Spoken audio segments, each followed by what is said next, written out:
My guest of today's episode is one of my content marketing heroes. I'm talking today with the one and only Robert Rose. Content marketing has a lot of best practices. They have been working for a very long time, but there's also a lot that's changing. For example, because of AI and automation. In today's episode, Robert shares some great value bombs for how to adapt and be successful with content marketing in the next few years. So if you want to win in this AI era, you have to watch or listen this full episode. Interpersonal relationships, I think, will be the differentiator of the 20s. This is the Inbound4Cast, a podcast series about inbound marketing and organic growth for B2B companies.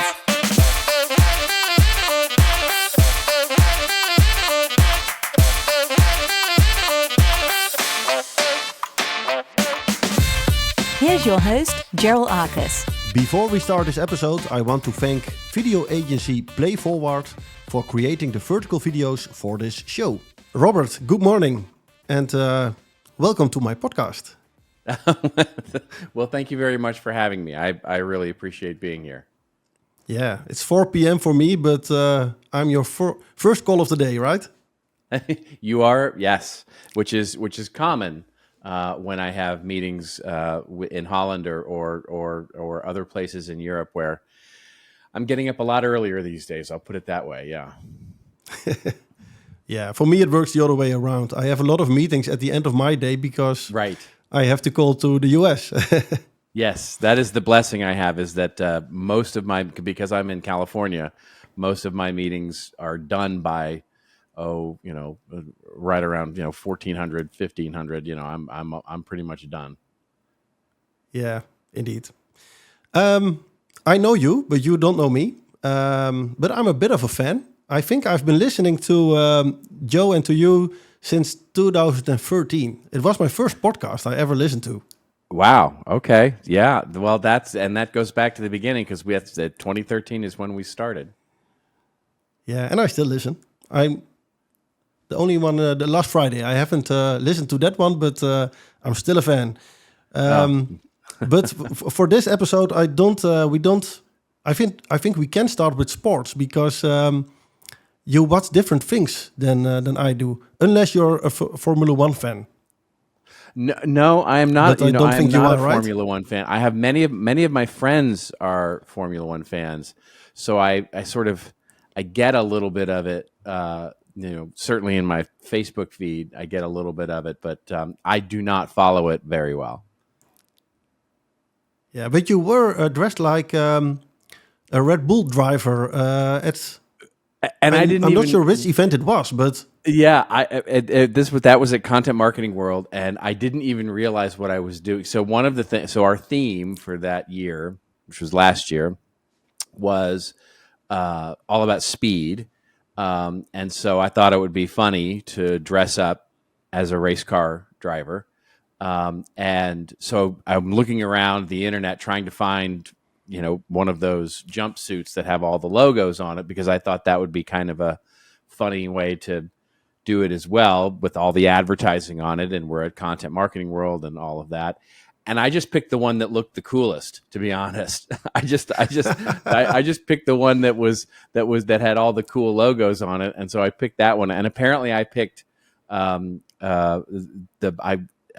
forgetting his Max name. Verstappen. Yeah, he's from the Netherlands too. Yeah, exactly. Yep. Yeah, and then I ended up giving it away to my friend Joe. So he took it. He took the suit. It's not orange, but yeah, exactly. Nice. Yeah. I don't think it's a surprise for people, but we are talking today about content marketing. And before we start, maybe you can give a short introduction about yourself and share one thing that most people don't know about you. Sure. So, I've been working in content marketing for the last decade. I started really my marketing career almost 25 years ago. Well, it's a little longer than that now. I'm getting older by the day. So about 25 years ago, I started in the television business. I was basically, I learned, that's where I really learned marketing, was in TV, cable TV to be specific. And then really got into the whole digital thing as .com, sort of the early 2000s as it rose up. And then I ended up as the CMO of a software company, a startup software company here in my hometown of Los Angeles.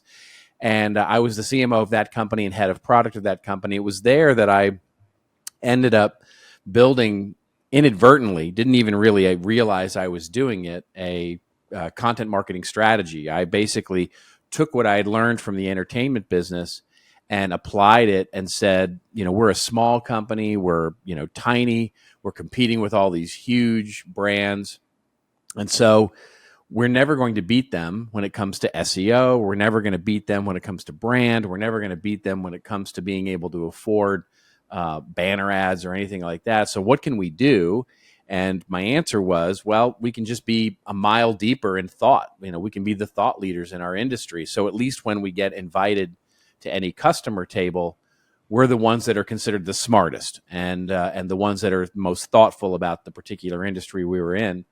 And so I hired journalists and designers and writers and built a little media company within our little company. And we were doing events and, white papers and webinars and all kinds of content. And this is, 2004, 2005. And so nobody heard about content marketing yet. Yeah, well, exactly. And it worked. We grew the company. And then I met this guy, Joe Polizzi, in 2008, where we were at a conference together, and he was talking about all the things that I was doing, this idea of content marketing. So we became really good friends. And then he was starting a thing called the Content Marketing Institute, which was going to evangelize this practice that he'd been talking about and that I'd been doing. So I quit the company I was working for and joined as the chief strategy officer of CMI. And then he and I wrote a book together. And then basically, spent the next 6 years working for CMI as chief strategy officer and building a consulting practice around that, helping other brands figure this stuff out. And along the way, we developed a podcast and wrote a couple of more books. And to this day, that's what I've been doing, is really running a consulting firm to talk about content marketing and content strategy, and then and writing and speaking and training and educating folks on the practice, and really loving every minute of it.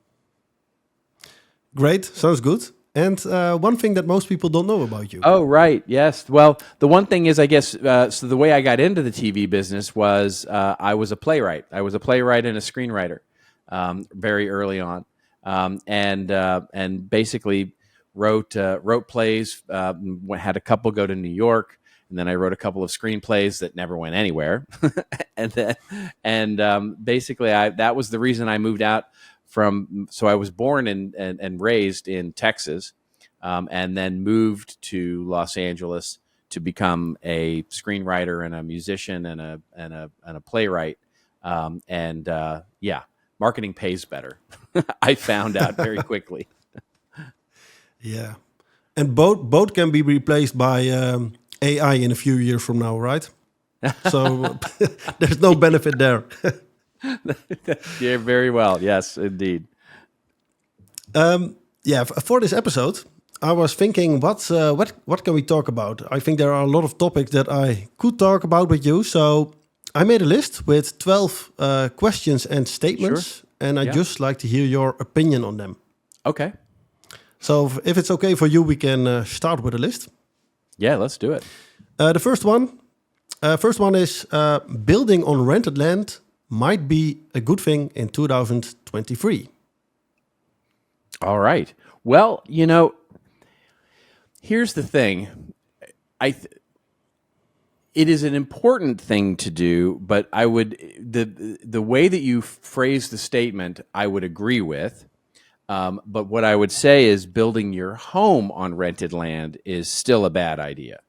In other words, one of the things that we often talk about when we're talking about marketing is the value of the relationships with the audiences that we're building.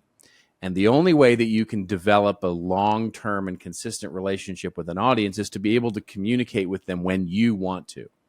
And that means having their email address or their phone number or their physical address, and having them be willing to give you that information as a means of communicating and having that relationship and getting the value that they're getting out of your content or whatever it is you're having a discussion about. And so the best way to continue that relationship and build and develop that relationship with customers or your audiences more broadly is to have an owned media strategy, to have some sort of owned media strategy. And the mistake that we see so many companies or freelancers or agencies make is that they center everything they're doing on rented land, meaning Facebook or simply Twitter or X, I guess it's now called, and or all of these social media platforms where you don't control the relationship with your audience at all. And so building on rented land, in other words, building an outpost, as it were, on rented land, yes, is important. You should have some form of, construction, if you will, or an outpost, if you will, a podcast, social media presence, whatever those things are on other people's platforms in order to attract those audiences into your owned media home. So building on rented land might be a good thing in 2023. I would agree with. Building your home on rented land in 2023, I would say, is a bad thing. Do you think that a website is also part of your home? Or Yes. is it more like address, email list, things like that? It can be. Your website, we have, I think it's a really interesting place where we are in 2023 right now with regards to what a website is. When I started in, the early 2000s, a website was literally your online brochure, right? It was really the place where you were going to basically say, here's who I am, here's why you should hire us, here's what you should buy, here's our store, here's, it's basically all about us, the physical storefront, but on a digital platform. That was the website. And of course, that's evolved over the last 20 years. And a website can really now be so different. It can be literally a online media property. So very many people, brands really use their website as a blog or as a news platform or as a magazine. And that becomes, and yes, you can find out more about the company, but really the heart of it is their content and their thoughts. But for some, especially in e-commerce, it is the store. It still is the store. And so the definition of your website is very different in 2023 than it was in 2020. And the real question is, what is the goal, right? So many companies have more than one website. Many companies have their e-commerce plus a corporate site plus a blog plus, all of these things. And the thing that we find that is missing most of the time is a goal, right? A goal for all of those things. Why do you have a blog? Well, because we're supposed to. Well, that's not a good goal, right? What is the website supposed to do? Well, it's just supposed to be where people find us online. Okay, but then why are you putting so much importance on it? So the key is what is the individual goals for your website or websites in 2023? And if you can't figure out what the business goal is, then we need to really think about, why do we have that particular property there? Yeah. When I look at my own podcast, for example, I have a website. Nobody looks at my website. Most people use Spotify or YouTube, things like that. I don't have an email list. I know I should have one, but it takes a lot of time.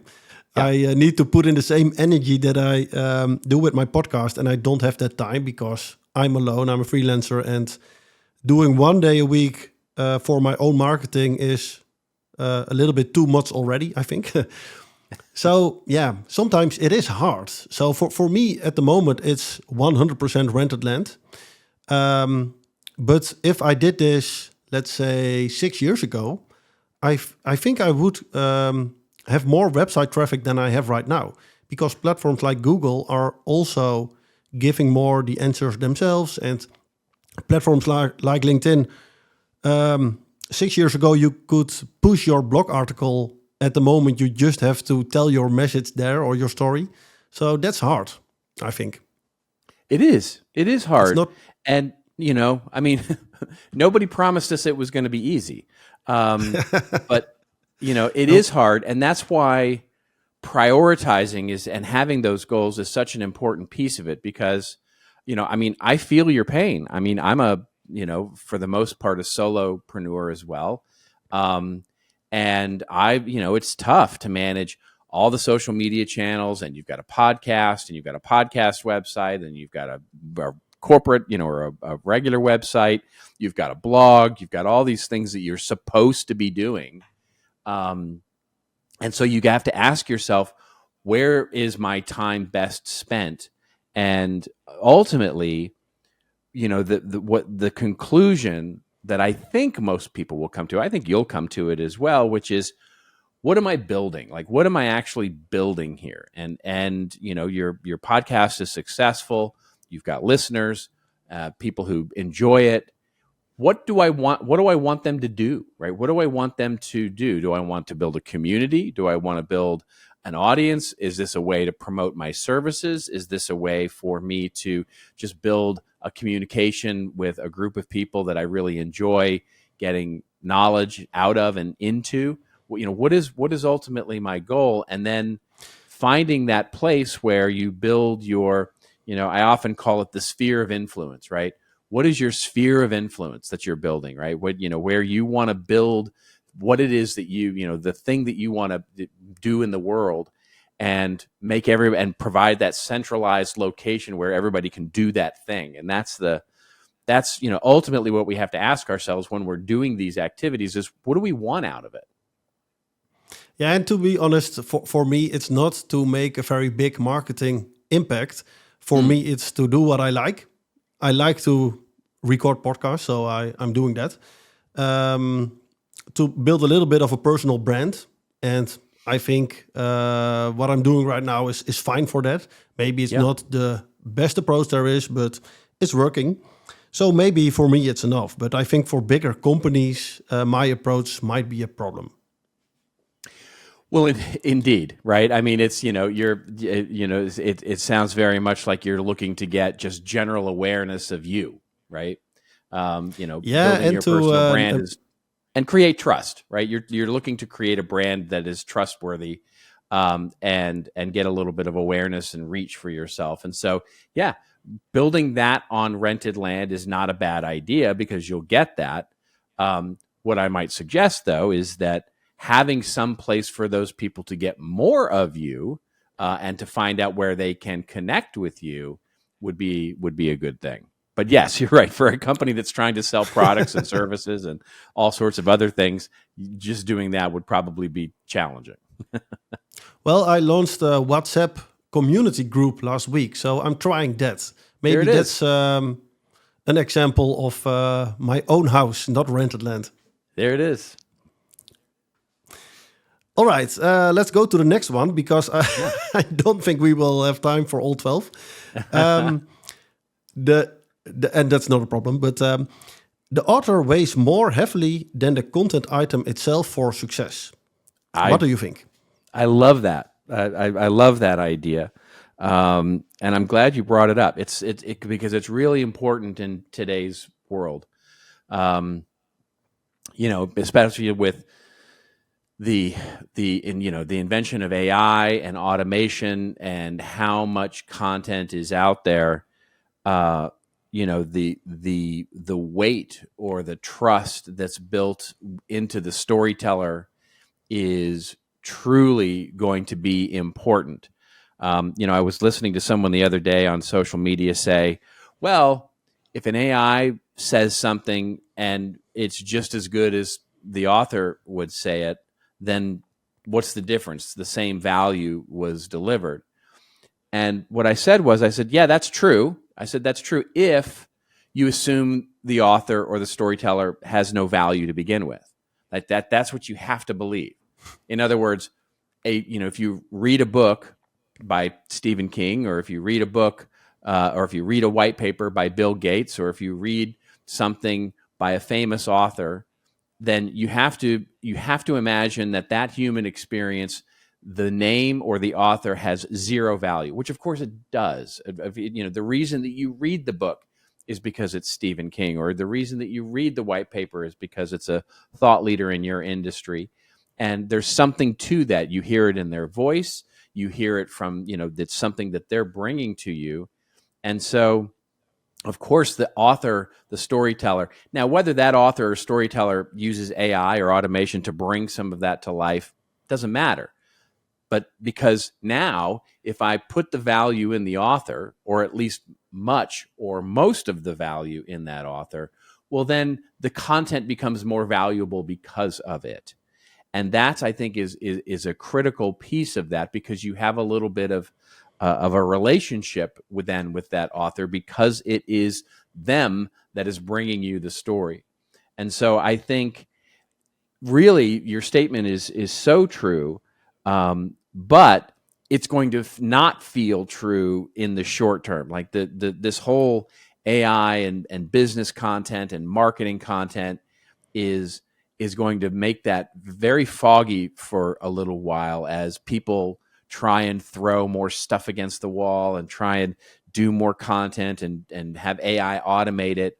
But I think ultimately we're going to find that we place much more value on whether that it's from an author we trust, rather than that value is really what gives the content its value. Yeah, this one is one of my biggest eye-openers from this year. I don't stop scrolling on my LinkedIn timeline, for example, a lot for a good title or thumbnail. More often it's the author, because you are publishing something, then I stop scrolling and I want to read it. And everybody is talking about optimizing the title and the thumbnail and the description and all these things, all these tactics. But not a lot of people are talking about optimizing or becoming the author that people want to stop scrolling for. Right. Yes. I love the way you just said that, because that's such an important piece of it, is become the author that people want to stop scrolling for. That's exactly it, because that's ultimately what will determine success. And when Joe and I recently talked about this on the podcast with there's an author, storyteller, professor here. His name is Professor Galloway, and he has talked on his podcast. He talks about business and stocks and economies, and that's sort of his what he talks about. And one of the other things that he's really passionate about and does a lot of talking about is how to what it's like to be a young man in today. And so he talks a lot about helping young men deal with the pressures of today and all those kinds of things. And he's got a new book coming out. And one of the things that he said that he was going to do was he was going to create this AI bot that could answer in his style and his tone, and basically say, this will automate me. Basically, I can set this up online, and then young men can come ask this bot a question, and basically get my opinions on it automatically. And I actually think that's a really bad idea. And the reason I think that's a bad idea is not because it won't work. I think it probably will work, but I think it's because it inherently creates a separation between you and the relationship that you have with an audience. And ultimately, people will start to expect the automation. They will expect that it's automated, and they devalue the opinion because of it, regardless of whether or not it's good advice. You'll just devalue it slightly because it's created by an artificial intelligence. And therefore, it has the risk of devaluing your opinion, because it's basically creating at scale everything that you stand for and believe in, and you as an author want to say. And if I can just get it automatically, then either I'm going to value the time that I have with you in person more. But if he doesn't do that, if he doesn't start to react and continue to have those relationships and create that content, then it just devalues you into a commodity. It just devalues your opinion and your writing into a commodity. So I think it'll be interesting to follow how that evolution of AI and creating bots that can respond in the style comes up and starts to commoditize opinion and the author to an extent where we may not value them as much if we know that it's just a bot responding. Maybe it's a little bit the same with music and with movies. Totally. That's 100%. When I was young, 100%. I was paying for music. And right now, I want to pay for my Spotify account. But that's it. I don't want to pay for other forms of music. And yeah, when you get 100%, when you I can agree get with that. all the advices that you want, you don't value it anymore. Yeah. Then, and this one has a little bit to do with AI and authors maybe. AI will make audio and video content more important. Yeah. Well, I think just to our conversation we were just having, I think that's true, because I think the idea here is that it's going to. I mean, look, AI will create video content and it'll create audio content already. I mean, I'm already getting somebody sent me a note the other day and said, "Hey, listen, you're kind of a public figure. So you need to be careful because, sort of hackers are out there and they're taking your voice and they're then making phone calls with it. And basically, so you need to have a password basically with your loved ones because they could very easily do a deep fake on your voice and call your mom or call, a close friend and say, hey, I need money. I had this conversation with my parents and warned them and discussed this because it is going to happen. Our voices are on the internet, so it's easy to train. And to be honest, I even tested with it. The technique is pretty far. You can pretty good train a voice from someone else based on things you find on the internet and use it. Yeah. And so the creation of audio and video will definitely happen. The question is going back to exactly what we were just talking about, which is that which can be certified as human created audio or human created video, I think will be at a premium. I think it will make that content more important. And because so much of what we do now is based in the idea of text, blog posts and papers and ebooks and all the things, there's obviously over the last 5 years been an incredible rise in video and audio, podcasting and video shows and all the things that are happening right now. So I would actually say that you could even include all content, right? AI will make human created audio, video, and textual content more important because it will create a premium for human created, that which is, and can certify as human created, because the rest will, as we just talked about, be devalued to some degree. Yeah, maybe with text, the only problem is that it's harder to prove that it's really from a human. But on the other hand, if you send me, let's say, a weekly email, and I know it's coming from you, then it's maybe different. But yeah, well, I think all the blog articles and that are you've probably heard us talk about this on the show before. One of the things that I'm really interested in is, there's a lot of talk right now about, having AI detectors, right? Where it'll detect whether it's AI created content or not. And I think that's ultimately going to not succeed because that's just a war of attrition over time. Where the AI will get a little better, then the detectors will get a little better, then the AI will get a little better, and so it ultimately you can't win that battle. But if I'm a content creator, if I'm an author, if I'm a person, and I certify my piece of content here with a watermark or some sort of identifier that says I, as an author, certify that this is human created by me. Well, now all of a sudden, that might be something that we could trust. Yeah, I agree. Let's go to the next one. Starting with content marketing in 2026, so in, let's say, 3 years from now, will not be worth the effort because everybody is creating content now. There's a big overload of content. 2026 is a long way away. It's very hard. It's very hard to look out, that far these days, because who knows what's going to happen. I mean, look, we weren't even talking, at the end of 2022, we're only 7 months into this whole AI thing. It's a fascinating idea. I guess the way I would phrase that is that I think, and this is something I talk a little bit about in my new book, which is coming out in September, is that what we think of now as content marketing will probably just morph into what we now think of as regular marketing, right? So the practice of content marketing will still be there. It will still be a huge piece of what it is we're doing, but we may not call it that.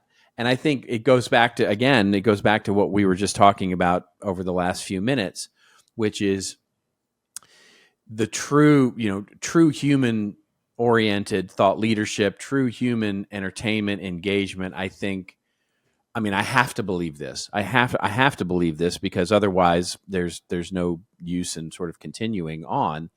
I have to believe that that storytelling, that human-based engagement, that human-based thought leadership will be the differentiator. And so what I tend to think is that all those things are coming together.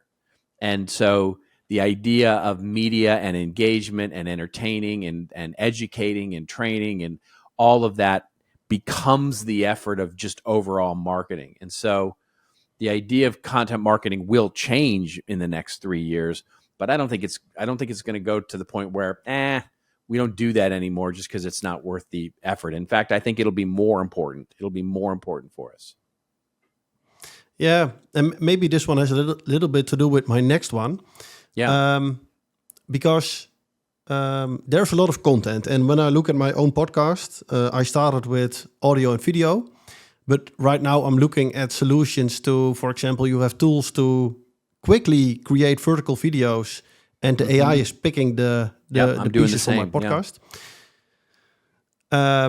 I'm testing with Whisper for my transcripts, and then Claude 2 to create articles from it. And it's pretty good. And maybe it will take me, let's say, 30 minutes to finish it, but it's still better than doing it myself. And right now I can't make articles because I don't have the time.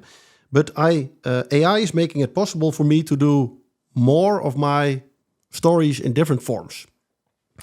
So I think that's a problem for content marketing, because if everybody start doing that, then we will have more content. But what I also noticed is that, for example, I put all of my energy and love and time that I have into this podcast. But when I started, I also wanted to start a newsletter because of the rented land story. Mm-hmm. But I didn't put any time in that. I just thought, well, people will subscribe if they like my podcast. But almost nobody does that. You have to put in the time and energy and love into that as well to make it a success. So, sorry, that's a very long introduction for no, it's where great. I'm going. Yeah.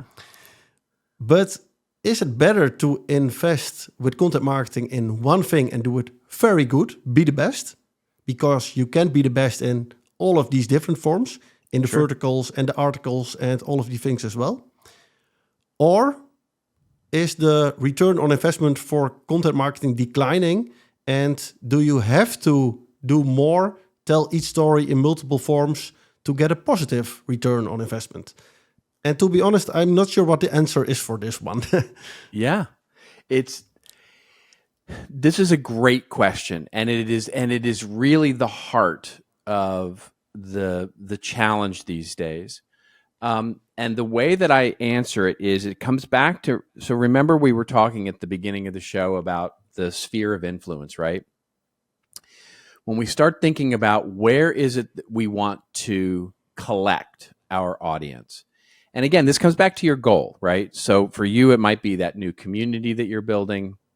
For a business, it might be new leads for their business. It might be awareness for their new brand. It might be customer retention. There's so many different business goals or goals, even personal goals that we might have for what it is we want to do. Why are we, what do we want out of doing this? And it might be money. It might be, the satisfaction of being to educate a whole group. It might be a nonprofit to get donors. It might be a government to try and build, consensus in a constituency.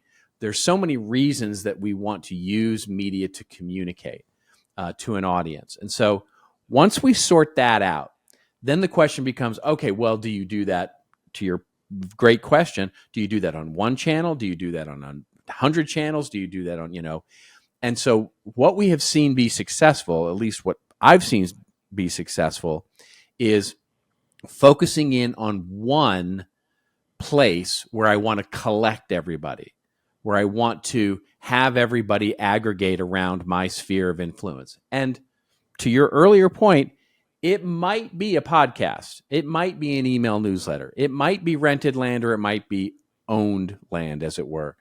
I would recommend something owned, because at that point you're collecting them, and so you want to be able to open the door and see how many people have gathered into the hall, and you want to be able to go, "Hey, hold on a minute, we've got something coming, I promise."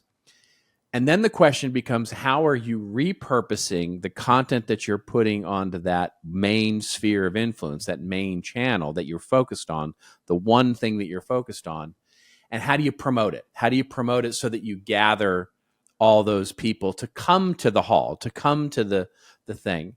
And I think that's really what you're getting at when you say, okay, I have this podcast, but now I'm going to repurpose that into vertical video for Instagram or for Reels, or I'm going to create a TikTok, or I'm going to create, all this stuff over here.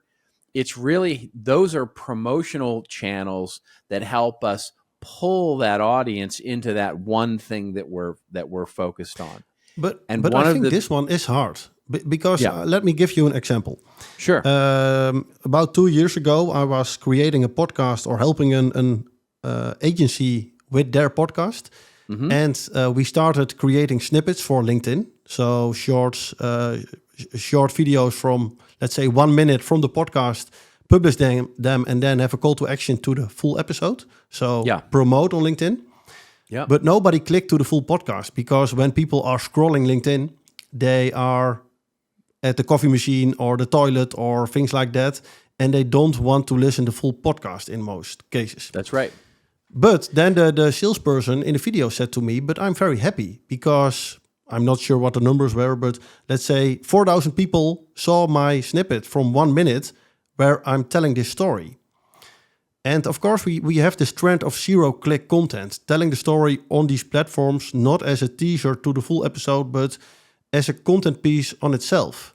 Yep. And I'm starting with TikTok right now for my podcast as well, but not with a call to action, because I think it's not going to work if I try that. I think people on TikTok wouldn't like that. They just want to see short, snackable video content. So I think that's true. Yeah, how do you see that? Yeah, I think that's true. I think, and look, I could tell you 4 other stories where the opposite is true, right? Where they've put up short snippets of podcasts or audio or webinars on LinkedIn and gotten tons of click-throughs, right? So I think a lot of this is contextual in terms of your business, your personality, the content itself, what the call to action is, how has it been formatted. So I think a lot of this is test it to see if it works for you. But secondarily, what we find is that finding the right call to action for the platform that you're using to promote on is incredibly important. And I'll give you an example of this. The thing that we have found is that podcasts are a great way to get more podcast visitors or listeners, right? In other words, if I'm promoting our podcast, Joe and I have a podcast called This Old Marketing. You listen to it. Thank you very much. And in other words, if I want to get more listeners, we can put it up on YouTube, and that's sort of working. And we can put it up on LinkedIn, and that kind of works. But to your point, most of the people just listen there. So that's really more for existing audiences that are there to get that short snippet and engagement rather than attracting new listeners. When we want new listeners, what we find works are physical events. When I go do a speech, or if I go do a talk or a conference or something, and I say, hey, listen, I got a podcast, you should go listen to it. People, for whatever reason, are much more inclined to do that at a conference, or even more importantly, when I'm a guest on a podcast. If I'm a guest on a podcast and I say, hey, everybody, if you'd like to hear more of what I have to say on these particular topics, go listen to us at This Old Marketing. We find that those work much better, that like calls to action feed like platforms. So if I want people to follow me on Twitter, I might post up a LinkedIn to say, hey, listen, I've got this cool Twitter thread going on over here. Or the opposite, I may have this cool Twitter thread, and please come engage with me on LinkedIn. Those kinds of things are what you have to test and understand as part of an overall promotion strategy of our communication to see what works for you, because it's so interdependent on who you are, what the content is, and the audience that you're trying to attract. Perfect example, other example, my wife. So she has her business, and all of her business and referrals and everything come through Instagram and Facebook. And so that's the only place where she spends her time. And so nothing on LinkedIn, like zero on LinkedIn, nothing on LinkedIn. And for me, I get nothing out of Instagram. I get nothing out of Facebook. And so I don't, Instagram and Facebook for me are just places where I go watch other people's breakfast and, engage with my, see their vacations and look at their kids and enjoy and share memes and stuff. I don't put any business and stuff there because it just doesn't work for me. Yeah, I agree. Then let's go to the next one. Authenticity in content marketing is more important than design. And to give you a little bit more information, I think it works better on, let's say, LinkedIn to have you behind your webcam telling about something that you are passionate about than when you hire a company and create a very good professional video telling the same story, but everybody sees it's maybe a bit commercial and you spend too much time and money on it and then it doesn't work, something like that. I'm not sure if it has to do with authenticity. Sorry, there's a small delay in the connection, I think. No, I think we're okay. I think we're all right. Okay. The authenticity. What I was doing is I was thinking about what you were saying. Authenticity is something that it's a very interesting word because authenticity today has been sort of conflated out to this idea of, earnest or good or transparency in terms of how we live our lives emotionally and, what about me and all of those kinds of things. I'm living my authentic self, as it were. But really, authenticity, all it means is that the origin is undisputed. And so you can be an authentic jerk. You know what I mean? It's like you can be a jerk and be authentic. We've got a former president who is exactly that. He's authentic. He's just happens to be an ass. And so the key is that when we think of authenticity and the importance of it, what we're really saying is that it's important to be human. It's important to be ourselves, and it's important to let ourselves come through our content in order to really work. And it's more important than the design of the piece or the design or the look and the feel of those kinds of things. And generally speaking, I would say that's true. I would say that's true. It's it goes back to the old there's a storytelling technique from Pixar, the Disney company. Then they say making someone feel something is more important than making someone think something. And I think that's true in marketing, and it's true in storytelling, and it's true in any kind of our content. It's way more important for you to feel something than it is for you to think something, because feelings are how you change beliefs. So if I want to change your belief, I can list out all the facts that I have all the evidence, and you may or may not believe me. But if I make you feel something, if I make you really, truly have an emotion about something, it's way easier for me to make you believe in something, whether or not I have all the facts. And that's a really powerful thing. So I think it's true to a certain degree. That said, and this is a question you didn't ask, with video and audio and all those kinds of things, there's a lot of people out there who say, it doesn't matter. Just shoot it on your iPhone and it's fine. Who cares what it looks like? It's just important that you get it there. No, I think design is important. I think beautiful these days is an important aspect of differentiating what it is you do, because great design creates trust. Yeah, I agree. And there's a lot of podcasts, for example, with crappy microphones, things like that. Yeah, and absolutely. And the content can be very good, but I still am not listening to it. Right, you don't want to listen to it. Right, exactly. Yeah. Yeah, so it should be a mix. Then the next one. Having a marketing background is not a good thing if you want to be a content marketing champion. Well, yeah, you did this on purpose because you know me.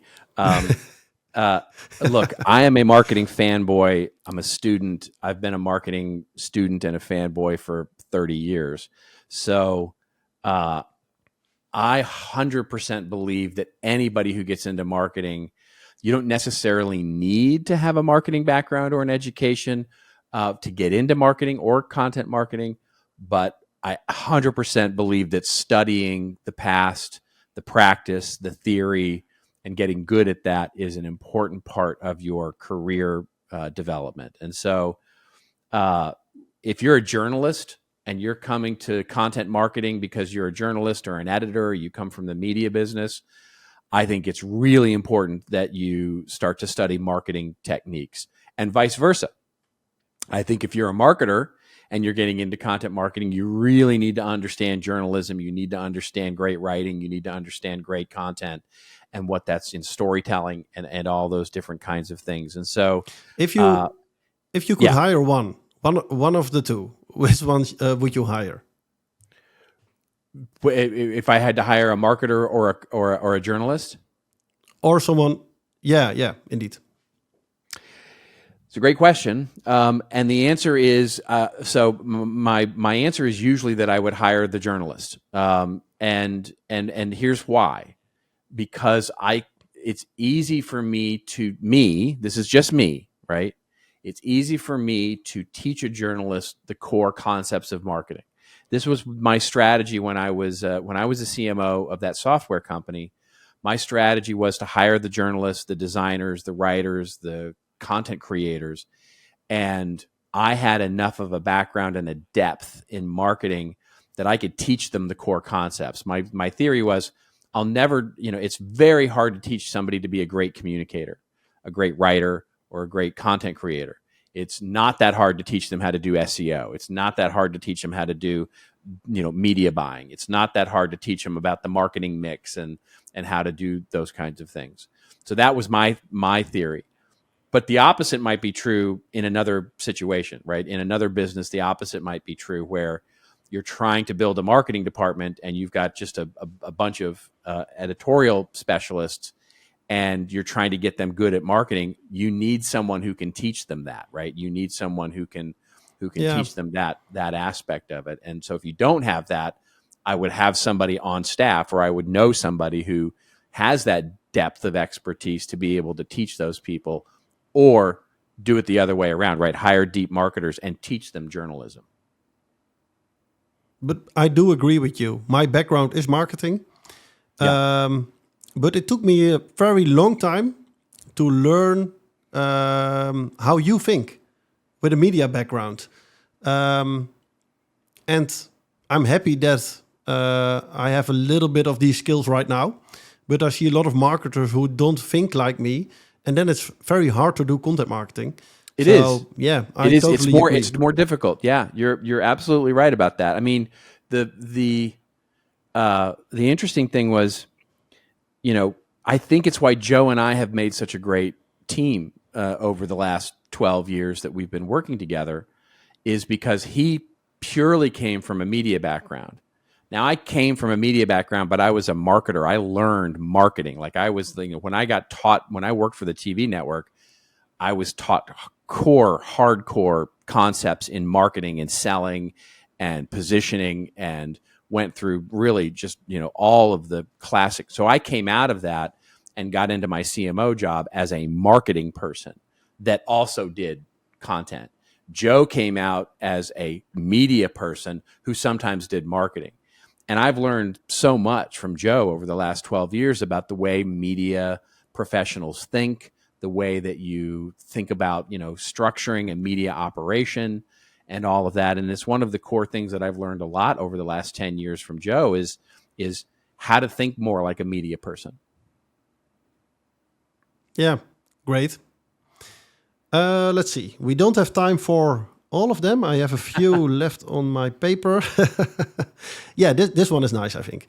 Management should believe in content marketing. Creating a business case with numbers should not be necessary because it's never reliable. And it's very long-term, of course. It is long-term, but I 100% believe that you can show the financial business case for it. It's just that we typically, as I've often said, show me a company that struggles to measure content marketing, and I'll show you a company that struggles to measure marketing. Measuring marketing can be difficult for many businesses.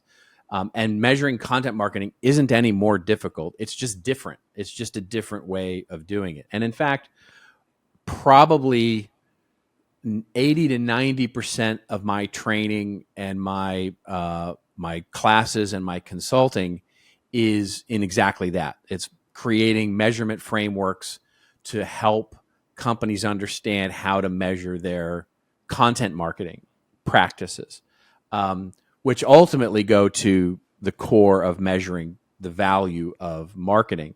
But it's really, it 100% can be reliable, and it 100% can be financial.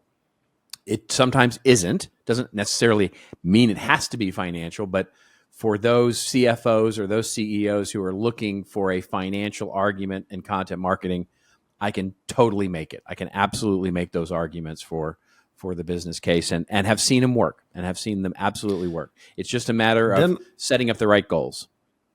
Small suggestion. We don't have time to go into it right now, but maybe you can cover it in one of the episodes of This Old Marketing. How do you start with that? Sure. Yeah, I think it's very hard. Yeah, that's a great episode. That's a great one of our special episodes. Maybe it'll be a good one. How to measure. Yeah. Yeah. We are going to my last question. Okay. If you could go back in time, 10 years with a time machine, what advice would you give yourself? 10 years. Yep. If I go back 10 years, what advice would I give myself? Well, one would be to invest in Apple. That would be my one big thing.